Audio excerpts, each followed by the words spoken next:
గుంటూరు జిల్లా గురజాల మండలం దైద గ్రామంలో జాడు విషపూరితమైన గడ్డి తిని 60 ఆవులు మృతి చెందాయి. తెలంగాణ సరిహద్దులో నివసించే రైతు పొలంలో ఆవులను మేపుతున్న సమయంలో జాడు తినడంతో 60 ఆవులు అక్కడికక్కడే మృతి చెందాయి.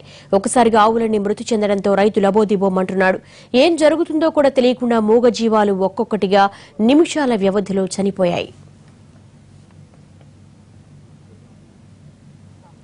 ఏపీ సరిహద్దుల్లో నివసించే కాచరాజపల్లి గ్రామానికి చెందిన గుండాల లక్ష్మయ్యకు చెందిన ఆవులు మేపుకుంటూ అంబాపురం గ్రామం నుంచి మిర్యాలగూడ వెళ్లేందుకు ఆదివారం బయలుదేరాడు. మార్గం మధ్యలో గడ్డి తింటున్న ఆవులు అనుకోకుండా జాడు తినడంతో మృత్యువాత పడ్డాయి.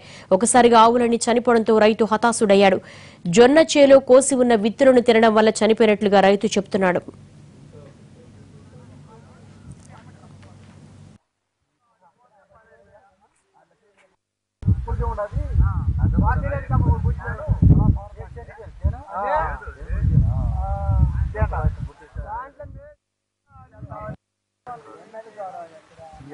వాసన